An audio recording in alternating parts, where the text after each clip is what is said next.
Let's go Dolphins! The Dolphins aren't just entering a cold stadium, they're entering an identity test. A trench warfare match. A moment where subtlety won't save them and flashy plays won't guarantee victories. It's time to prove they can beat, battle, and overcome a worn-down but battle-hardened Steelers team on their own turf. But can they? Because make no mistake, this game could define the narrative for the rest of the season, and maybe for longer. I'll explain exactly why this game means everything, what's at stake for Mike McDaniel, and how the Dolphins are prepared to exploit Pittsburgh's fragile defense. But before that, I need to know, you watching now, will you be rooting for the Dolphins until the end? If you're a true Miami fan, click the like button to show the world. And if you've been a die-hard Miami fan for over 20 years, leave a comment below. Go Dolphins! My heart bleeds blue and orange. Now, let's talk about why this game could change everything. Let's talk about injuries, because this game will be decided in the trenches and on the details. For Miami, the injury list is thankfully short. Elijah Campbell is questionable due to an ankle injury. Andrew Meyer is questionable with a triceps issue, but has already been ruled out by Mike McDaniel. That's it. 2 designations,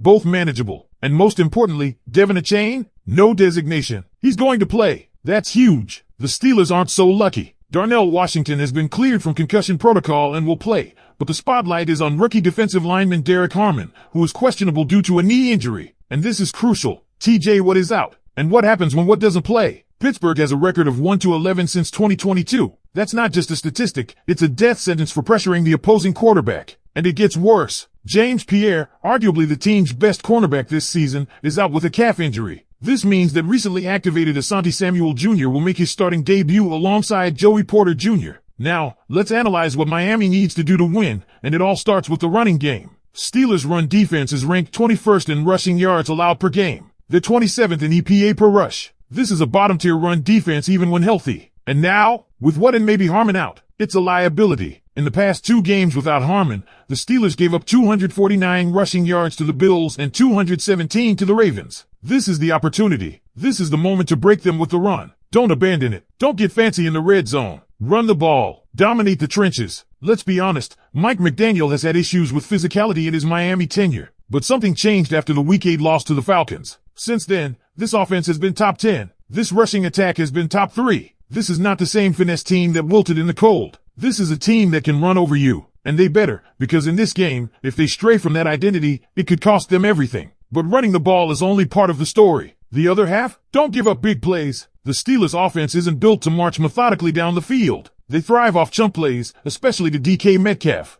The man is a monster, 6 feet 4 inches, 230 pounds, over 700 yards this season, and when he gets deep targets, he makes them count. He's averaging 35 yards per catch on balls thrown 20-plus yards. That's not just production, it's explosive danger. And Aaron Rodgers, even at over 40 years old, can still hit those deep shots. He ranks 9th in deep ball completion percentage and has 6 touchdowns on passes of 20-plus yards. Miami must keep everything in front. Make the Steelers earn every yard. Because if you let Rodgers and Metcalf start hitting home runs, this game could flip in a heartbeat. But there's another factor brewing under the surface, man coverage. The Steelers might be forced into it if Miami's run game starts clicking. And here's where it gets interesting. Pittsburgh's safeties, Jalen Ramsey, yes, he's there now, and Kyle Duggar have been getting torched in man coverage. Their passer ratings allowed are ugly. Linebacker Patrick Queen is another target. This sets up opportunities for Miami to exploit the middle of the field. Darren Waller could be an X-factor, or a chain out of the backfield. Speed in space. That's how you punish mismatches. And let's not forget, Asante Samuel Jr. is making his first start. This is a secondary Miami can expose if they play smart,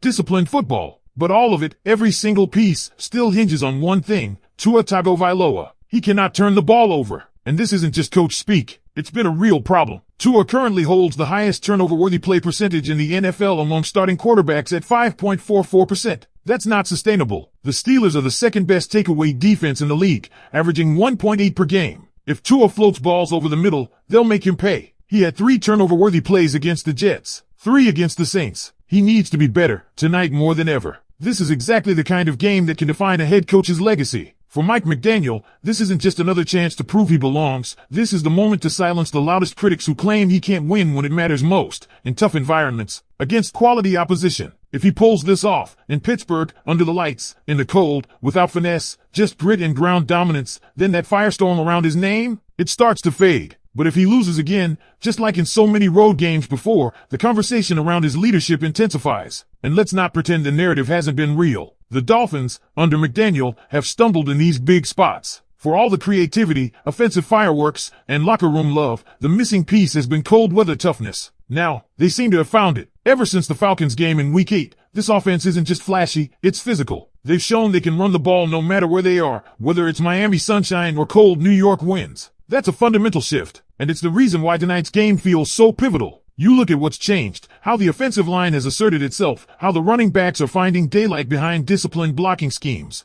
and how Miami has stopped relying solely on big Tua to Tyreek moments to win games. They're grinding now, controlling the clock, playing complementary football. That kind of identity travels. That's what championship caliber teams do. But one mistake, just one, can undo all of that progress. And that's why Tua's decision-making must be airtight. We've praised his anticipation, his accuracy and rhythm, and his leadership. But the film doesn't lie. Too many balls left hanging over the middle. Too many near misses that elite defenses won't forgive. The Steelers might be banged up. They might be missing Watt and Pierre. But they still have a ball-hawking defense with a nose for momentum-swinging takeaways. So what should the game plan be? Simple. Let a chain eat. Ride the run until they force you to stop. Then, and only then, hit them with calculated strikes, especially over the middle where they're most vulnerable in man coverage. You've got matchups. Exploit them. Let Darren Waller work the seams. Let a chain torch linebackers. Let Hill or Waddle stretch the safeties. But don't force the issue. Don't give Pittsburgh the gift of short fields or pick sixes, because you better believe they'll take them. Defensively, this Dolphins unit deserves a ton of credit. The turnaround has been real. From a liability early in the season to now playing like a top 10 group, they found their footing. It's been about pressure.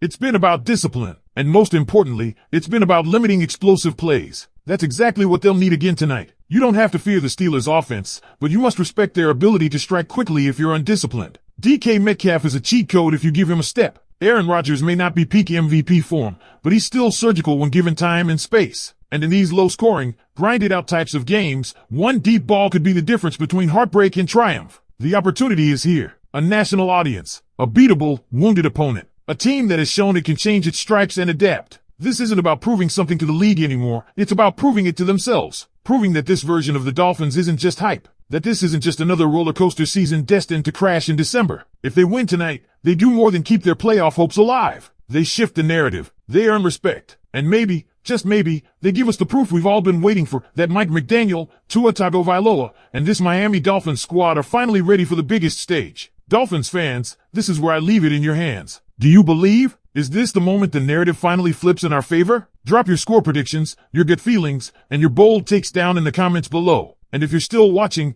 you're a real one, so smash that like button if you bleed aqua and orange, and hit that subscribe button to stay locked in with all things Miami Dolphins. We've got more content coming your way, and I don't want you to miss a thing. Until next time, go Dolphins! Let's make this season one to remember.